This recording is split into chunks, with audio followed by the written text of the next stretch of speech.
Hi everyone, today's topic is transcription. ये topic बहुत सारे बच्चों को बहुत कंफ्यूजिंग लगता है, टिपिकल लगता है, बहुत सारी प्रॉब्लम्स होती हैं। So today I am going to increase your knowledge about transcription. तो इसका मैंने सब टाइटल डाला है the step in gene expression. Gene expression बोलते हैं किसे हैं? एक्चुअल में जीन एक्सप्रेशन वो प्रोसेस है जिससे जीन में जो इन्फॉर्मेशन है उसे यूज़ किया जाता है जीन प्रोडक्ट बनाने में। जीन प्रोडक्ट मतलब समझते हैं, जिसे हम अक्सर प्रोटीन कहते हैं। कुछ जीन ऐसे भी होते हैं जो जीन प्रोडक्ट नहीं बनाते हैं, जैसे कि transfer RNA, small nuclear RNA genes, micro RNA genes या siRNA जीन्स। और ट्रांसक्रिप्शन क्योंकि जीन एक्सप्रेशन का फर्स्ट स्टेप होता है, इसी वजह से हमने इसे सब टाइटल दिया है the step in gene expression, और इसे हम सेंट्रल डॉगमा में समझ सकते हैं। सो अब ट्रांसक्रिप्शन होता क्या है? It is a process of formation और synthesis RNA from DNA. Very common, क्योंकि ये सेलेक्टिव कॉपीज करता है पर्टिकुलर डीएनए सेगमेंट की, इसीलिए हम इसे सेलेक्टिव प्रोसेस कहते हैं। यानी कि एक बार में डीएनए पर्टिकुलर सेगमेंट से तमामों कॉपीज बनाता है। जैसे यूकैरियोट्स में ट्रांसक्रिप्शन सिर्फ वन जीन का होता है एक बार में, इसीलिए हम उसे मोनोसिस्टोनिक ट्रांसक्रिप्शन बोलते हैं। प्रोकैरियोट्स में पर्टिकुलर सेट ऑफ जीन ज़्यादातर ट्रांसक्राइब होते हैं, इसीलिए पॉलीसिस्टोनिक कंडीशन कहते हैं। सो ये फिगर जो आप देख रहे हैं इसको बहुत ध्यान से देखिएगा प्लीज़, क्योंकि इसमें आप बहुत कंफ्यूज होते हैं। ये प्रोसेस आपको ये शो कर रहा है कि डीएनए से आरएनए कैसे बन रहा है, और इसमें पहले डीएनए स्ट्रैंड दिया है, देन उसके बाद आरएनए स्ट्रैंड दिया। आरएनए स्ट्रैंड हमेशा 5 प्राइम टू 3 प्राइम बनता है, और हमेशा आरएनए स्ट्रैंड यूनिडायरेक्शनल होता है, यानी कि ट्रांसक्रिप्शन यूनिडायरेक्शनल होता है। अब इसके बाद डीएनए में 2 स्ट्रैंड है, टेम्पलेट स्ट्रैंड और नॉन टेम्पलेट स्ट्रैंड। ये आरएनए स्ट्रैंड डीएनए के वन स्ट्रैंड के सिमिलर होता है, और उस स्ट्रैंड को हम कोडिंग स्ट्रैंड कहते हैं, या फिर सेंस स्ट्रैंड बोलते हैं, या फिर नॉन टेम्पलेट स्ट्रैंड कहते हैं। आरएनए स्ट्रैंड डीएनए के एक स्ट्रैंड को कॉम्प्लीमेंट्री भी करता है, और वो कॉम्प्लीमेंट्री स्ट्रैंड को हम लोग क्या बोलते हैं? टेम्पलेट स्ट्रैंड बोलते हैं, यानी कि एंटीसेंस स्ट्रैंड बोलते हैं। कॉम्प्लीमेंट्री का मतलब आप समझते हैं, मतलब कि पूरक। हिंदी में उसको हम लोग पूरक बोलते हैं। जैसे कि एक स्ट्रैंड में एडेनिन होता है तो दूसरे में थाइमिन होगा, और अगर एक में ग्वानिन होगा तो दूसरे में साइटोसिन होगा। आप इस फिगर में जो आरएनए स्ट्रैंड देख रहे हैं उसके सीक्वेंस को और कोडिंग सीक्वेंस ऑफ डीएनए को देख सकते हैं, सिमिलर है एकदम, और टेम्पलेट स्ट्रैंड ऑफ डीएनए के कॉम्प्लीमेंट्री है। प्लीज़ इसको आप इंटरनेट पे कहीं भी देखेंगे तो बहुत सारा कंफ्यूजिंग और एरर प्रोन फिगर्स आपको मिलेंगे, तो आप इस फिगर को ध्यान से देखिए और आपको सब कुछ समझ में आएगा। 5' 3' जो स्ट्रैंड है आरएनए का, वो सिमिलर किसके है? कोडिंग स्ट्रैंड के, यानी सेंस स्ट्रैंड के। आप उसको सिमिलरिटी देख सकते हैं। और कॉम्प्लीमेंट्री है 5' to 3' RNA strand to template strand यानी कि antisense strand. Okay, so next है, अब बात आती है ट्रांसक्रिप्शन के प्रोसेस को डीएनए के स्ट्रक्चर में कैसे समझा जाए। तो ये फिगर है, देखो, ट्रांसक्रिप्शन को आरएनए पॉलीमरेज सिंथेसाइज करता है, और आरएनए पॉलीमरेज जिस एरिया को बाइंड करता है उसे हम लोग प्रमोटर कहते हैं।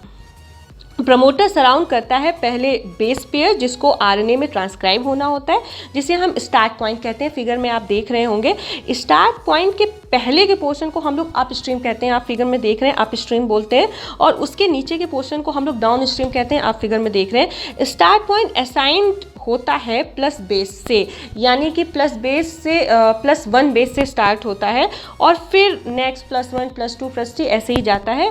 स्टार्ट पॉइंट के पहले डिनोट करता है -1 -2 -3, और ये जो है धीरे धीरे बढ़ता जाता है। तो एक्चुअल में 0 कहीं नहीं होता है, +1 और +1 से स्टार्ट पॉइंट स्टार्ट होता है डाउन स्ट्रीम की तरफ, और अप स्ट्रीम की तरफ -1 -2 स्टार्ट होता है। सो अब बात करते हैं ट्रांसक्रिप्शन प्रोकैरियोट्स में कैसे होता है। ट्रांसक्रिप्शन कैटेलाइज्ड होता है आरएनए पॉलीमरेज से, और प्रोकैरियोट्स में सिंगल आरएनए पॉलीमरेज होता है। यही रिस्पॉन्सिबल होता है सारे टाइप्स के आरएनए बनाने में, mRNA, transfer RNA, ribosomal RNA. ये RNA polymerase multi subunit enzyme होता है, जो बनता है 5 डिफरेंट पॉलीपेप्टाइड से, 2 alpha, beta, beta dash, omega and sigma. Sigma सब यूनिट असेंबल करता है कोर एंजाइम को, और हेल्प करता है प्रमोटर के रिकॉग्निशन में, और हेल्प करता है interaction of RNA polymerase with some regulatory factors. Beta and beta test subunits दोनों ही कैटालिटिक सेंटर होते हैं और सिग्मा सब यूनिट केवल इनिशिएशन में इन्वॉल्व होती है। प्लीज़ इसको ध्यान से देखिएगा, क्योंकि सिग्मा सब यूनिट जैसे ही हटती है इलॉन्गेशन प्रोसेस स्टार्ट होता है, हमेशा याद रखिएगा। बाकी के सब यूनिट्स एज इट इज़ रहते हैं आरएनए पॉलीमरेज में। Sigma subunit is only to recognise and bind the RNA polymerase to the transcription initiation और promoter sites in DNA. Omega help करता है एंजाइम को स्टेबलाइज करने में। यहाँ पर जो आप फिगर देख रहे हैं, आप यहाँ पे दो फिगर देख रहे हैं। पहला फिगर आपको कहीं नहीं मिलेगा इंटरनेट पे, मैंने भी बहुत ट्राई किया क्योंकि मैं सोच रही थी आपको मैं बहुत कलरफुल डायग्राम दूँ, बट नहीं मिल पाया, तो मैंने हाथ से इसको बनाया है। फर्स्ट फिगर में स्ट्रक्चर है आरएनए पॉलीमरेज का, जिसमें दो टर्मिनल डोमेन है, एक है कार्बोक्सिल टर्मिनल डोमेन और दूसरा N terminal domain. Carboxyl terminal domain recognize करता है अप एलिमेंट को। अप एलिमेंट क्या होता है अभी मैं आपको बताने वाली हूँ। और सिग्मा फर्स्ट और सिग्मा सेकेंड यानी कि 2, ये दोनों -35 -10 ये दो प्रमोटर्स को रिकॉग्नाइज करते हैं। Carboxyl terminal domain N terminal domain से एक लिंकर के थ्रू जुड़ा हुआ होता है और एन टर्मिनल डोमेन एम्बेडेड होता है एंजाइम के स्ट्रक्चर के अंदर। दूसरा फिगर ये शो कर रहा है कि कोर एंजाइम में सिग्मा नहीं होता है। जब सिग्मा अटैच हो जाता है कोर एंजाइम से तो वो होलो एंजाइम बन जाता है और रेडी हो जाता है इनिशिएशन के लिए। नेक्स्ट अब बात आती है ट्रांसक्रिप्शन के प्रोसेस की। वही पुराना स्टेप फॉलो करते हैं, पहले स्टार्ट होगा यानी इनिशिएशन होगा, फिर बढ़ेगा तो उसे हम लोग इलॉन्गेशन बोलेंगे, और जब सब कुछ बंद हो जाएगा तो उसे हम लोग टर्मिनेशन बोलेंगे। ये 3 कॉमन स्टेप होते हैं हर प्रोसेस में, और हर प्रोसेस में इन 3 कॉमन स्टेप में ही बहुत सारे एंजाइम्स यूज़ होते हैं, बहुत सारे और टिपिकल प्रोसेस यूज़ होते हैं, बट ये 3 प्रोसेस के अंदर ही सब कुछ होता है। नेक्स्ट चलते हैं। अब पहला आता है इनिशिएशन। इनिशिएशन में 3 स्टेप होते हैं। पहला, RNA polymerase holo enzyme promoter से बाइंड करता है और उस कॉम्प्लेक्स को हम क्लोज कॉम्प्लेक्स कहते हैं।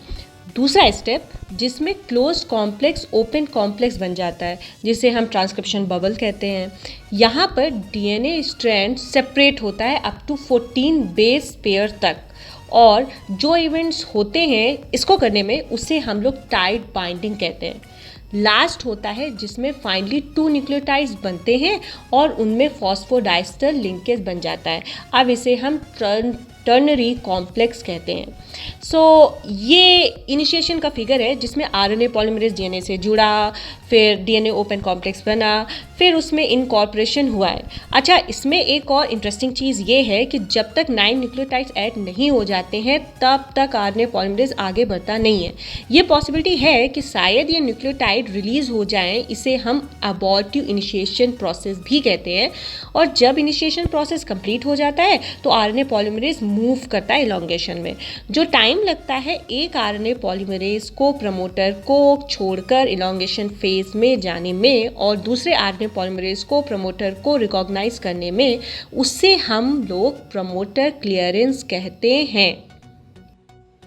अब जान लेते हैं कि प्रमोटर्स क्या होते हैं। प्रमोटर वो रीजन होता है जिससे आरएनए पॉलीमरेज आके जुड़ता है डीएनए में ताकि ट्रांसक्रिप्शन हो सके। बेस्ट प्रोकैरियोटिक प्रमोटर्स कैरेक्टराइज हुआ है ई कोलाई में, which is recognized by sigma of RNA polymerase. तो आप इसको ध्यान से देखिएगा, ये प्रमोटर्स वाला। इट कंटेन्स, पहला स्टार्ट पॉइंट, इसमें मोस्टली प्यूरी न्यूक्लियोटाइड होता है, जैसे कि कैट CAT सीक्वेंस होता है, कैट में शॉर्ट फॉर्म में बोल देती हूँ। दूसरा प्रिब्नोबॉक्स और -10 सीक्वेंस, ये नाम इस पोजीशन की ही वजह से है, इसका सीक्वेंस TATAAT है। देखो कुछ लोगों को ये याद नहीं होगा, इसी वजह से मैंने कैट टैट ऐसे करके नाम जो है याद कर रखे हैं, ताकि मुझे तुरंत याद आ जाएगा अपने कोई भी एग्ज़ाम या कंपटीशन के एग्ज़ाम अगर होंगे तो फिर आप भी ऐसे इसका शॉर्ट फॉर्म यूज़ कर सकते हैं। ये बेसिकली अनवाइंड करने में हेल्प करता है डीएनए को। रिकॉग्निशन सीक्वेंस या फिर -35 सीक्वेंस, जैसा काम वैसा नाम।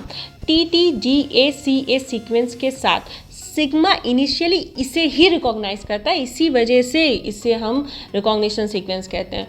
और जो प्रिब्नो और रिकॉग्निशन सीक्वेंस के बीच की डिस्टेंस होती है, ये 2 साइड्स को होल्ड करने में हेल्प करती है।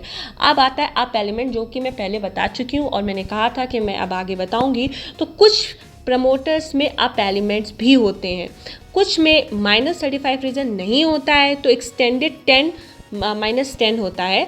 डिस्क्रिमिनेटर भी होते हैं जो मिलते हैं जस्ट डाउन स्ट्रीम में -10 एलिमेंट के बाद।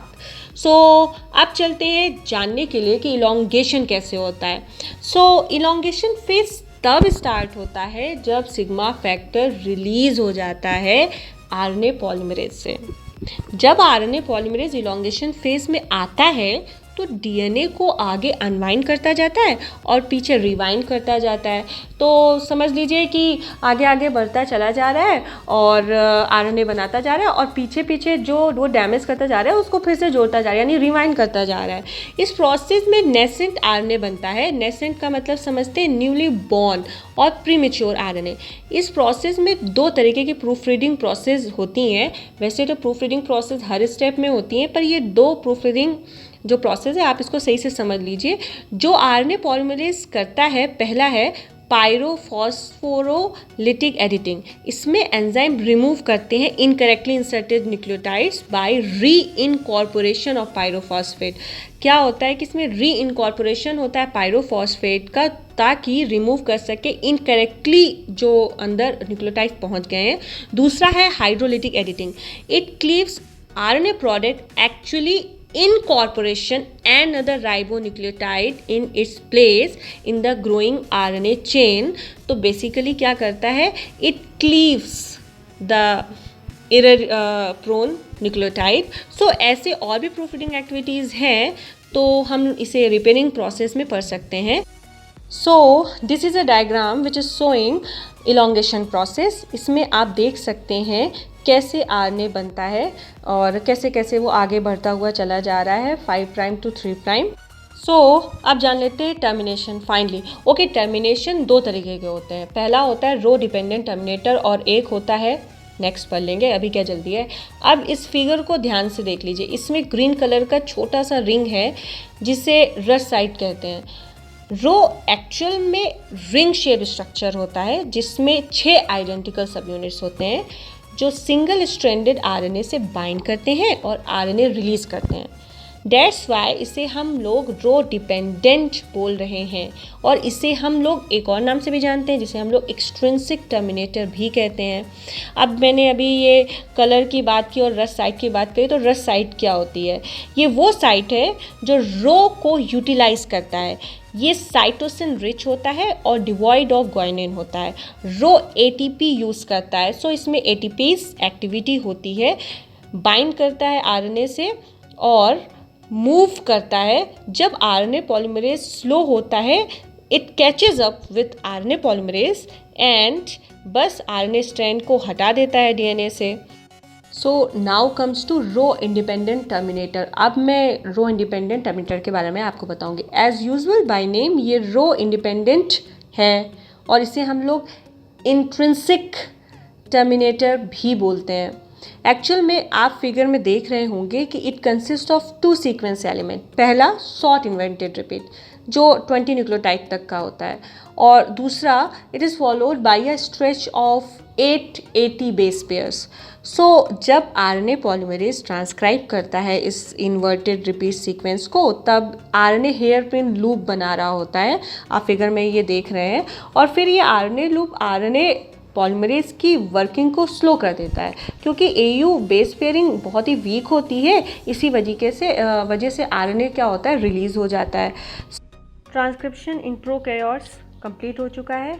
नेक्स्ट मैं आपको ट्रांसक्रिप्शन इन यूकैरियोट्स पढ़ाने वाली हूँ और आप लोग ये सोच रहे होंगे कि मैं तो स्टार्ट करने वाली थी क्लासिकल जेनेटिक्स से और मैं इसमें कैसे आ गई मॉलिक्यूलर में। तो मैं इसलिए बोलने जा रही थी कि मैं आपको ये बता दूं कि मेरे जो स्टूडेंट्स हैं उन्होंने मुझसे कहा है कि मैम आप ट्रांसक्रिप्शन और ट्रांसलेशन पहले पढ़ा दीजिए क्योंकि उनका एग्ज़ाम आने वाला है और उन लोगों को बहुत सारे कन्फ्यूजन्स हैं, इस वजह से मैंने ये किया है।